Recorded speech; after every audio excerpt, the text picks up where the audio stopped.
In the dead of night, a severe storm battered the small coastal town of Hargrove. Amidst the chaos, the local hospital became a beacon for emergencies. As the night deepened, a peculiar entry was recorded. A woman, Jane Doe, found unconscious near the old lighthouse with no ID and no visible injuries. She was placed in room 404, a room that was oddly colder than the rest. That's when the strange occurrences began. Nurse Eliza, known for her rational mind and calm demeanor, was on duty that night. As she checked on the mysterious patient, she noticed the room temperature was unnaturally cold, despite the heating being at its maximum. The medical equipment flickered erratically, and the lights dimmed as if breathing to a strange rhythm. Eliza felt a chill down her spine, but chalked it up to the storm outside. As the night progressed, Eliza heard whispers emanating from room 404. Initially dismissing it as the wind, the whispers grew louder and clearer, speaking in an unknown language. Curiosity overcame her, and as she edged closer to the source, the room fell silent. The silence was suffocating, and as she entered, the door slammed shut behind her, leaving her locked inside with the unconscious woman. Panic set in as Eliza tried to open the door, but it wouldn't budge. Turning around, she saw a shadowy figure at the corner of the room. The figure was ethereal, with indistinct features, and seemed to be staring right at her. Frozen with fear, Eliza watched as the figure slowly approached the patient's bed, extending a hand towards her. The room temperature dropped further, and Eliza's breath became visible in the icy air. The medical monitors started beeping frantically as the patient's vital signs spiked. The shadowy figure turned its gaze towards Eliza, and in that instant, she felt a deep, sorrowful sadness, as if the apparition was transmitting its emotions directly into her heart. Just as suddenly as it had appeared, the apparition vanished. The door clicked open, and Eliza rushed out, gasping for breath. She alerted the security and other staff, but when they checked the room, everything was normal, and the patient was stable. No one believed Eliza's account, attributing it to stress and the storm's influence. Determined to uncover the truth, Eliza began investigating the history of room 404. She discovered that many years ago, it was occupied by a woman who mysteriously disappeared during a similar storm, never to be seen again. This woman had been involved in occult practices and was rumored to be haunted by vengeful spirits. The next night, against the advice of her colleagues, Eliza decided to stay in room 404. She set up cameras and recording equipment, hoping to capture evidence of the supernatural. As the night deepened, the temperature dropped again, and the whispers returned. The cameras recorded shadows moving of their own accord, and the lights flickered in a Morse code-like pattern. At the stroke of midnight, the apparition appeared once more. This time, Eliza spoke to it, asking what it wanted. The air shimmered around the figure, and in a hollow voice, it spoke of an unresolved vengeance and a betrayal that tethered it to the earthly realm. It identified itself as the missing woman from years ago and claimed it would not rest until it had found peace. Eliza researched the woman's past and found her estranged family. She learned of a betrayal that led to her untimely death during the storm. Determined to help, Eliza contacted a local medium and organized a seance in room 404. During the intense session, they were able to communicate with the spirit, offering it solace and a chance to convey its final message. Through the seance, the spirit expressed regret and sorrow for the pain caused in life and death. It asked for forgiveness from those it had wronged and thanked Eliza for her help. As dawn broke, the spirit finally found peace, and the temperature in room 404 normalized. The medical equipment ceased its erratic behavior, and the ominous presence was gone for good. Room 404 was closed for a while after the incident, and when it reopened, there were no further reports of strange occurrences. Eliza continued her work at the hospital, now with a deeper understanding of the supernatural. Her experience had changed her, giving her a new respect for the unknown and the unresolved mysteries of the world.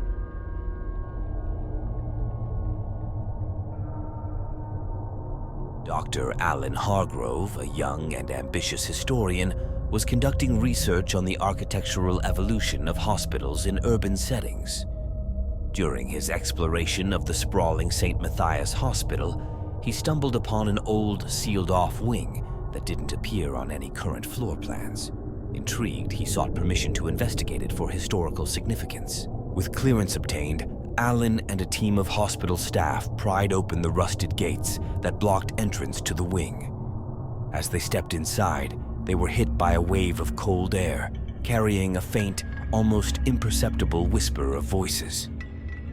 The wing was a time capsule with equipment and personal effects dating back to the early 20th century. As they delved deeper into the wing, Alan noticed that many of the rooms were left in a hurry, personal items scattered and paperwork left unfinished. This piqued his curiosity about the events that led to the abrupt abandonment of this part of the hospital. In a dusty, forgotten office, Alan found a stack of patient records, yellowed with age but still legible. They detailed experimental treatments and odd medical practices, some of which seemed ethically dubious. One file in particular caught his eye. It belonged to a patient named Evelyn Marrow, who was admitted for a now discredited psychological treatment and never discharged. Determined to learn more, Alan decided to spend a night in the wing with his recording equipment to capture any environmental data that could explain the strange feelings and sounds.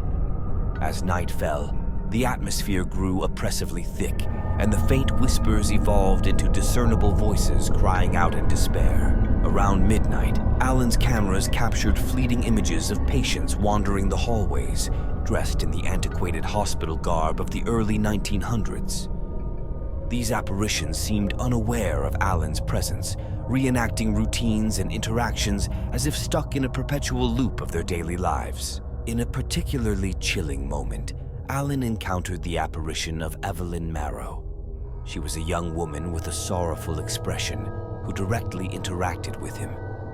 She spoke of being trapped, of unbearable treatments that had bound her to these walls.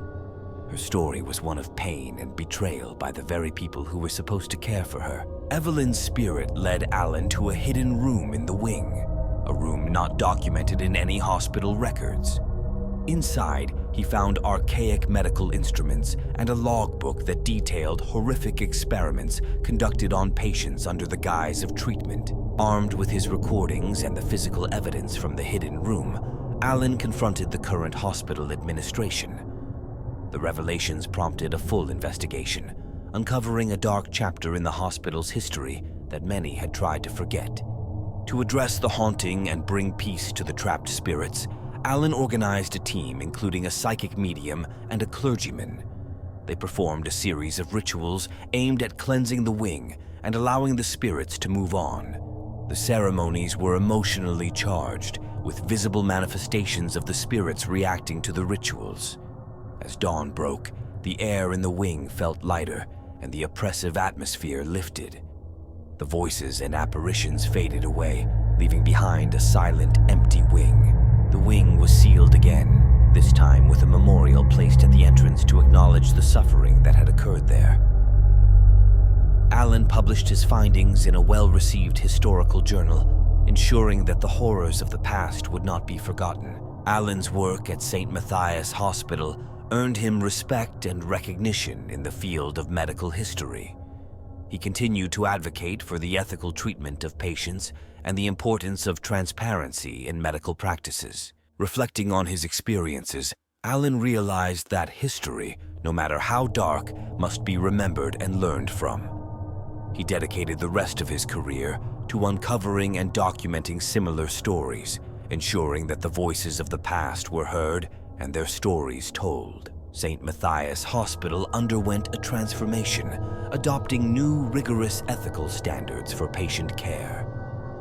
The story of the forgotten wing became a cautionary tale taught to all new medical professionals at the hospital.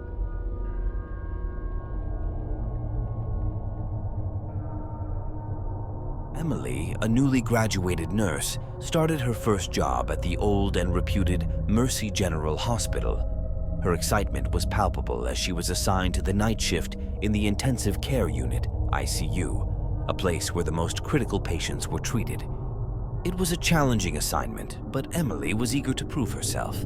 During her orientation, Emily was casually warned by her colleagues to ignore any unusual happenings during the night, especially around the witching hour. They joked about the old hospital spirits, but their laughter seemed forced, and their eyes told a story of genuine fear. On her first night, as the clock neared 3 a.m., Emily noticed a sudden drop in temperature in the ICU. The electronic devices started flickering, and a distant sound of an old music box could be heard, though its source was unclear. Remembering her colleague's advice, she tried to dismiss these anomalies. A call light went off in room 13, a room that had been unoccupied when Emily last checked. Hesitantly, she approached, finding the door slightly ajar. Inside, there was a patient, an elderly woman, hooked up to life support and seemingly asleep. As Emily checked the patient's vitals, the woman suddenly awoke, her eyes filled with a deep sadness. She whispered urgently about needing to deliver a message to her family, pleading for Emily's help. Confused, Emily promised to pass on any message, trying to comfort the distressed woman. Returning to the nurse's station to record her observations, Emily found no record of the patient in room 13. Puzzled, she returned to the room only to find it empty, with no sign that anyone had been there just moments before. Disturbed by the incident, Emily conducted her own investigation into the history of room 13. She discovered that a decade ago, a patient named Margaret Weller had died in that very room under mysterious circumstances, her family having never received her final message. Determined to fulfill her promise, Emily sought out Margaret's family. She found her grandson, now an adult, who had been a child at the time of his grandmother's death. He revealed that his grandmother had always spoken of a family heirloom she wanted to pass down, but it had been lost in the chaos of her illness. Inspired by her encounter, Emily returned to the hospital and searched the old storage areas near room 13. Miraculously, she found a small antique music box, the same melody she had heard her first night, hidden behind other discarded equipment. It was engraved with the initials MW. Emily arranged a meeting with Margaret's grandson, presenting him with the music box. Overwhelmed with emotion, he recognized it as the heirloom his grandmother had wanted him to have. He shared stories of his grandmother, painting a picture of a woman full of love and regrets. With the delivery of the music box, the strange occurrences in the ICU ceased. Emily felt a profound sense of peace in room 13, and the temperature anomalies and electrical issues stopped. It seemed as if Margaret's spirit had finally found the closure it needed. Hospital staff who had experienced similar phenomena over the years were relieved, and the story of Emily's encounter spread throughout the hospital. It reinforced the belief among the staff that their work was not just medical, but sometimes crossed into the spiritual realm. Emily continued her career at Mercy General, respected by her peers not only for her nursing skills, but also for her compassion and courage.